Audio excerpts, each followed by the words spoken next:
Welcome to Week 10 of the CharlottePreps.tv High School Football Report powered by Ortho, Carolina. I'm Tripp Roakes, and I'm here today with Tim Winters. We're going to break down all the football action from this past weekend, look ahead to next weekend, and give you the Ortho 8, the top 8 rankings of teams in the Union County and Mecklenburg areas. Tim, why don't you get us started with some big game action up at Lake Norman Charter? Yeah, it was South Point really taking it to Lake Norman Charter early and often. Senior quarterback Jaquan Brooks scored in the game's first 2 minutes with this 39-yard run into the end zone. Rylan Etherton, the junior running back, scored 5 minutes later on a 29-yard run, and after Brooks hit Jeffrey Pearsall on a 14-yard touchdown pass, South Point led 21-0 after the first quarter. The Red Raiders of South Point held Lake Norman Charter to minus 4 yards rushing and 74 yards overall on their way to a dominant 49-0 win. The Charlotte Latin freight train continued forward on Friday night as they traveled north to play Davidson Day. With head engineer and quarterback Daniel Jones behind the wheel of the train, the Hawks won 48-19. Quarterback Daniel Jones was his usual self, passing for nearly 275 yards with 5 touchdowns. Simply put, the kid is putting together one of the best seasons in the area, and his leadership has been off the charts. In this game, Jones spread the love around to his receivers Carson Song, Canyon Tuttle, Melvin Rouse, Ben Scott, and Hunter Sheridan, all punching their tickets into the end zone. Melvin Rouse and Tucker Tierney also carried the ball into the end zone for touchdowns Friday night. The Latin defense was just too much for Davidson Day to handle, creating turnover after turnover. Davidson Day did find the end zone 3 times, including 2 visits in the fourth. However, it was a little too late as Charlotte Latin rolled to another big win. Tim, I know you had the opportunity to head out to Sun Valley this past Friday night to check on the Weddington Warriors Sun Valley Spartans game. Tell us all about it. Yeah, it was a big night for Weddington football, getting back on track after a tough loss to Cuthbertson the previous week. And it was all Weddington defense, smothering Albert Funderburg and Sun Valley, really holding them down. 7 sacks, 3 forced turnovers. The twin brothers, Lance and Miles Moore, both had 2 sacks apiece. You add those 2 guys plus Jack Jenkins, and you probably have the most dominant trio of linebackers in the Charlotte metro area as far as I'm concerned. Joe Bench, the junior wide receiver, also had a 55-yard punt return. Weddington wins in dominant fashion, 34-0, snapping an 8-game losing streak to Sun Valley. Let's move ahead and take a look at the Butler-Porter Ridge game. There are very few teams that you simply do not want to play this late in the season as they are preparing for deep playoff runs. Butler High is certainly one of those teams, as Porter Ridge found out on Friday night. The Bulldogs' wrecking machine rolled to a 55-0 victory, scoring on 6 of their first 7 possessions before shutting down for the night.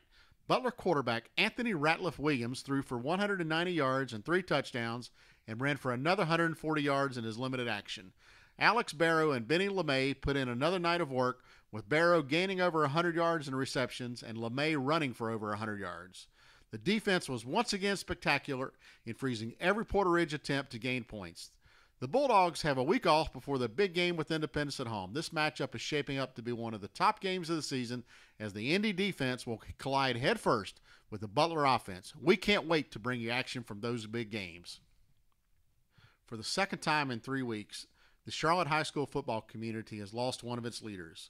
Everyone at CharlottePreps.tv want to extend our sympathies to the family of West Charlotte alum and head coach Mo Collins. Coach Collins, a former #1 draft pick of the Raiders, passed away on Sunday at the young age of 38.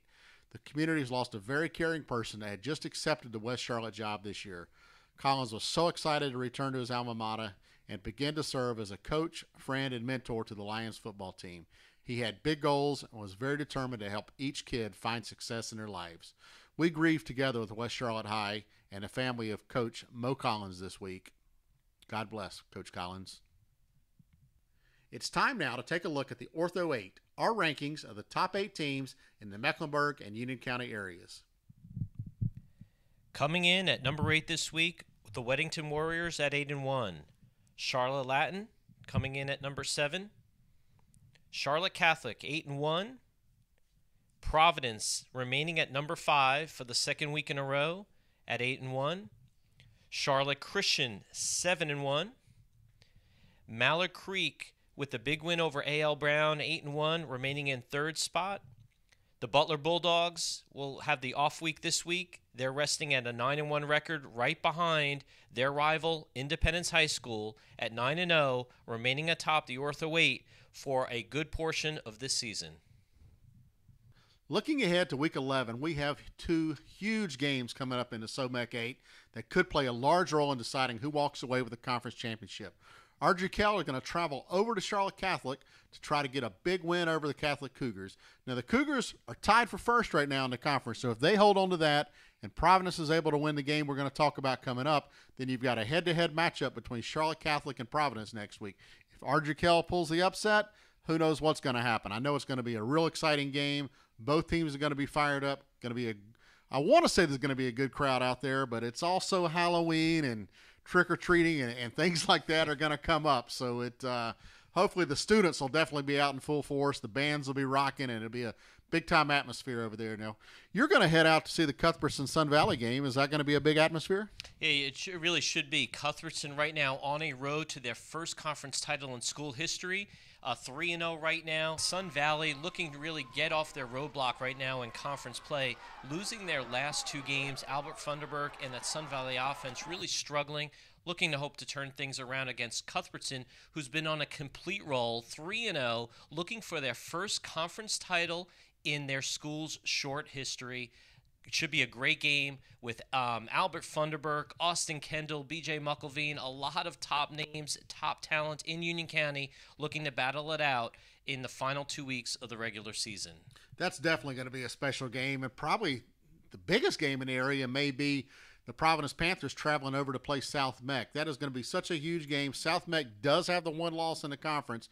Providence does not lost yet. So, again, if South Meck can pull out a win, you're talking about a situation to where who knows what's going to happen the next week and who will win the conference championship. For South Meck, final home game for the seniors. They're going to have to play it to perfection. For Providence, they're going to have to come over. Caleb York is going to have to continue to be the leader he's been. And in the Providence defense, if they're as stingy and as tough as I think they will be, it could be a really tough game for South Meck. But either way, we'll be keeping an eye on those games, and we challenge you to get out there, check out all the action in the area, and support high school football. Thanks for tuning in today to the CharlottePreps.tv High School Football Report, powered by Ortho Carolina.